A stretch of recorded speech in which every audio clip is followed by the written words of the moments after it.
Bom, pessoal, para encerrar então o Estado liberal, nós temos as duas linhas de liberalismo. Foi uma polêmica ocorrida no dia 4/11 de 1789 de Edmund Burke, que defendia a ideia do liberalismo inglês, e Dr. Price, que defendia o liberalismo francês. São duas vertentes, duas formas diferentes de enxergar o liberalismo. O liberalismo inglês, diferentemente do francês, ele é mais empírico, pragmático e realista. O que se quer dizer com isso? Ele está mais voltado à realidade concreta da vida, à experiência, ele é mais pragmático, é mais concreto, ele é mais específico, ele está preocupado com a experiência, com o pragmatismo, com a vivência da realidade concreta. O liberalismo francês, ele é mais racionalista, mais teórico e idealista. Ele não está tanto na realidade, mas quanto no plano das ideias, entendeu? Ele é mais teórico, ele está mais voltado a filosofias teóricas do que uma realização concreta e prática. Ele é mais racionalista, tudo tem que ser racionalizado, idealizado, tudo tem que ser colocado de uma maneira mais teórica, idealista e, portanto, racionalista. O liberalismo inglês, ele gosta do passado e procura legitimar-se no passado e continuar reformando a linha da evolução.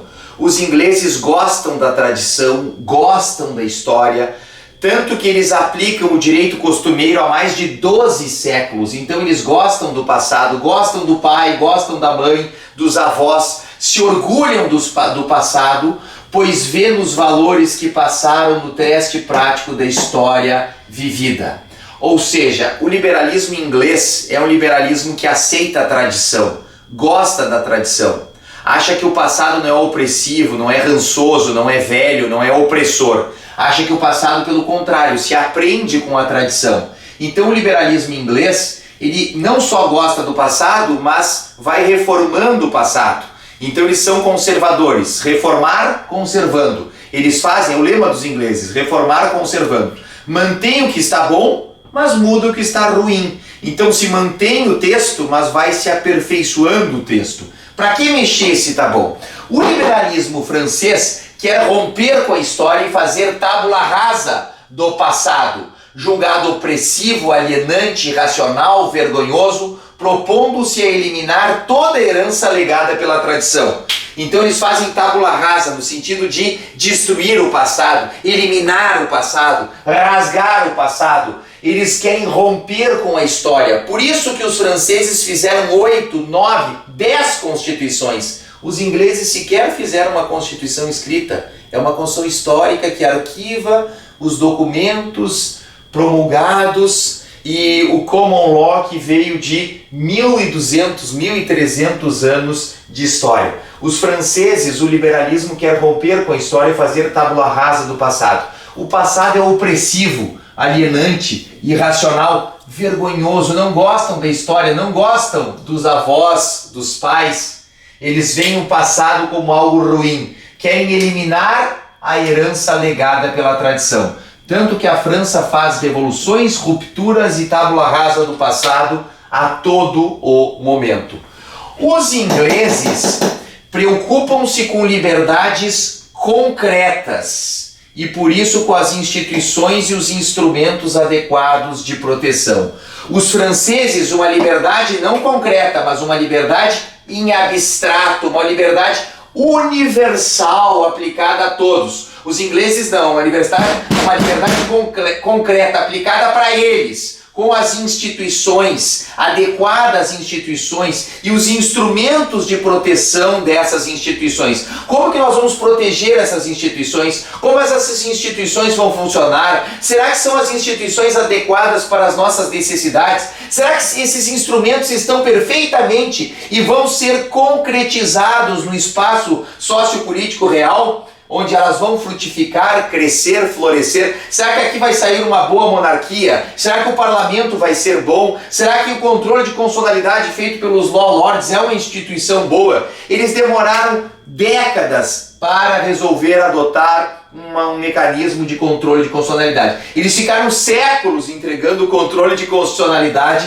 aos law lords até criarem a UK Supreme Court, e criaram essa UK Supreme Court para fazer o controle de constitucionalidade. Ou seja, eles pensam em liberdades, mas liberdades concretas, representadas por instituições e instrumentos adequados. Então eles pensam na instituição, então é uma liberdade mais concreta. O francês idealiza uma liberdade mais abstrata, mais universal. Ele é mais hostil às instituições, ele não gosta das instituições, ele fala mal das instituições, ele fica desvinculado das instituições. Ele acha que as instituições, eles aceitam, é uma necessidade ser proclamada e ser ali garantida. Mas ele não admira as instituições, ele não elogia as instituições, ele não promove as instituições. Então a ideia de que o francês enxerga essas instituições e essa liberdade de uma forma mais teórica, abstrata, idealista, racionalista, universal, que seja aplicada a todos, não para aquela realidade, para aqueles franceses. Os ingleses enxergam a autoridade como um bem essencial. Os ingleses enxergam a autoridade como um bem essencial. Eles gostam da autoridade. A autoridade é algo bom, eles querem que ela seja efetiva, consentida e submetida ao direito. Os franceses, pelo contrário, eles enxergam a autoridade como um mal. A autoridade é rançosa, a autoridade tira a minha liberdade.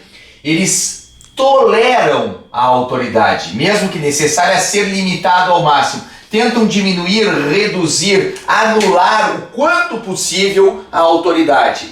Então os ingleses gostam da autoridade, os franceses veem a autoridade como um mal. Diferença, cuidado, a autoridade não é autoritarismo. A autoridade é respeito, hierarquia, respeito a instituições, etc, etc. Então, os franceses enxergam essa autoridade como um mal. Os ingleses enxergam a autoridade como um bem. E esse bem é necessário e essencial à vida dos ingleses. Ele tem que ser consentida. A autoridade sem consentimento não é autoridade. Por isso que sempre é bom o consentimento. Sem o consentimento não há uma genuína autoridade. A autoridade que é imposta, ela é autoritarismo. A autoridade que é imposta, ela é um autoritarismo. Ela é subjugada, ela é enfiada a goela abaixo. Por isso que a autoridade tem que ser um bem e ao mesmo tempo tem que ser consentida. Os franceses enxergam a autoridade como um mal, mesmo que necessário a ser limitado ao máximo. Eles tentam limitar ao máximo essa autoridade, reduzir essa autoridade e até anular essa autoridade. Então os franceses enxergam a autoridade como um mal. O liberalismo inglês, ele é de conteúdo e sabor religioso. Claro que o conteúdo e sabor religioso do liberalismo inglês é anglicano e não conformista, de certa maneira unidos contra o catolicismo. Os franceses, eles são arreligiosos ou até antirreligiosos. Não ter religião até ser contra as religiões, se identificando bastante com o pensamento laicista. Os franceses são mais laicos, leigos, não confessionais na sua ideologia acerca do liberalismo. Os ingleses, no liberalismo inglês, ele vai levando a existência de dois partidos, um conservador e outro progressista, conscientes do seu papel interdependente. Os conservadores não vivem sem os progressistas não vivem sem os conservadores. Os progressistas querem reformar, os conservadores puxam o freio de mão. Os conservadores não querem reformar nada, os progressistas puxam as reformas. Então, reformar conservando leva à existência e à aceitação de dois partidos, um mais conservador e outro mais progressista. E é interessante, o Partido Trabalhista na Inglaterra, que era um partido que era para fazer reformas mais trabalhistas, que era para fazer reformas mais progressistas, quem fez todas as reformas progressistas e trabalhistas na Inglaterra foram os partidos conservadores. Então veja que como os conservadores acabam fazendo políticas muitas vezes mais progressistas e muitas vezes os progressistas acabam fazendo políticas conservadoras. Porque eu me dei conta que a oposição muitas vezes governa mais que o governo.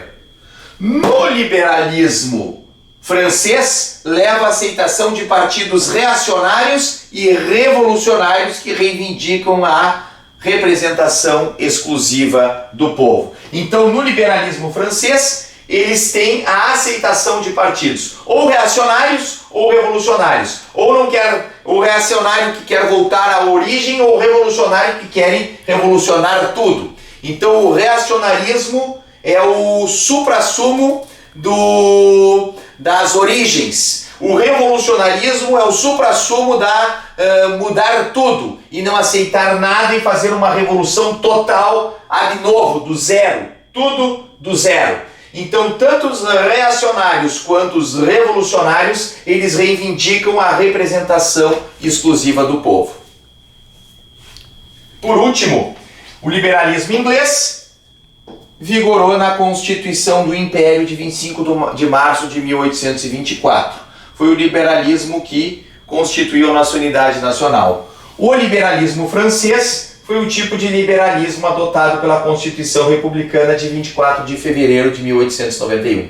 Então o liberalismo inglês foi adotado no Império, de 1824 até 1891, e o liberalismo francês de 1891 em diante. Por isso que a mais longeva Constituição da história do Brasil foi do Império. Depois da Constituição Republicana de tipo francês, que fez tábula rasa do passado, nós fizemos Constituição em 1934, 37, 46, 67, Emenda Constitucional número 1 de 69, Constituição de 88 e Constituição de 2021. Então a gente sempre foi fazendo constituições novas, fazendo ab novo, reformando todas as constituições antigas e fazendo tábula rasa do passado. Tá bem?